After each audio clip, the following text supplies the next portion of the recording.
Hi, I'm Dr. T, and I'm a pediatrician. On Ask Dr. T, I answer health questions from teens. Questions ranging from safe sex, to self-love, to questions about body parts. Let's get this episode started.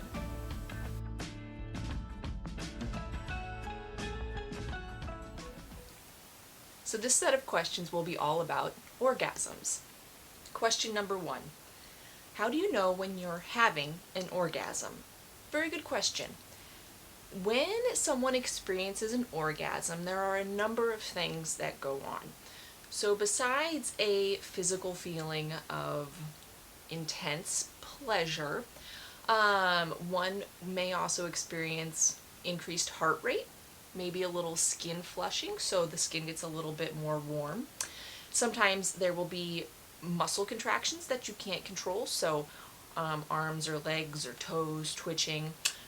And then depending on your anatomy, there is also the possibility for ejaculation with orgasm. So usually a penis will ejaculate fluid, semen, when someone has an orgasm.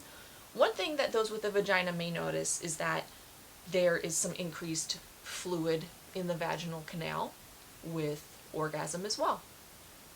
I would say when you have an orgasm, you'll know. Second question. What's the difference between squirting and having an orgasm? There is something that happens to some individuals with a vagina when they experience an orgasm, and this is what is believed to be the cause of squirting or female ejaculation. There are little glands inside of the urethra or the pee hole, and with orgasm, sometimes those glands can be stimulated to release fluid, and that causes an individual with a vagina to eject some fluid from their urethra. That's what squirting is. So it's not that they're necessarily, it's one or the other, but some individuals may ejaculate or squirt when they have an orgasm and others don't. Question number 3. What are vaginal orgasms and how do they happen? So for those with female anatomy, there are a few different pleasure points and things that can be stimulated to achieve orgasm. The first is going to be the clitoris, and that's generally the source of the most pleasure for those with female anatomy. It's also the piece of anatomy that is generally used for masturbation or self-pleasure. For some individuals, it is possible to have a vaginal orgasm as well, meaning there is a location within the vaginal wall that can be stimulated enough to achieve orgasm. So it is said that approximately 20% of those with a vagina are able to have an orgasm just with vaginal stimulation alone. So that's 1 out of 5. For everyone else, it generally takes extra clitoris stimulation or exclusive clitoris stimulation in order to achieve orgasm. So keep that in mind. It's not always about the penetration, but it's about sensitivity of the other areas as well. Question number 4. Do you need to orgasm in order to become pregnant? No. So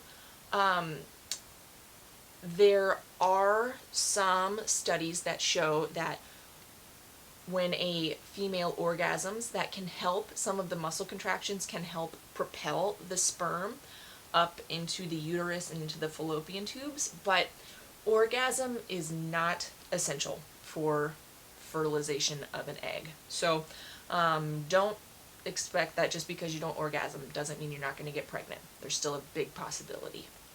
Question number 5. All right, this is a long one. I've had multiple partners in my lifetime, but I've never been able to reach climax unless I help with clitoral action or unless I do it myself. I generally have to be fully into it before I can reach an orgasm with another person. Why? This goes back to the statistic that only about 1 in 5 females are able to have orgasm just through vaginal penetration. It will take some clitoral stimulation as well to achieve orgasm. And it's wonderful that you're showing your partner and communicating. For better or for worse, this is how the majority of females do achieve orgasm with another partner, either by providing that stimulation for yourself or showing your partner how to do it. So don't be discouraged. You're actually totally normal, and good job for speaking up and advocating for yourself and showing your partner how to make sex fun for you too. So that's the first round of many questions on orgasms. And remember, if you have a question for Ask Dr. T, you can either respond in this video or submit through my website, askdrt.net.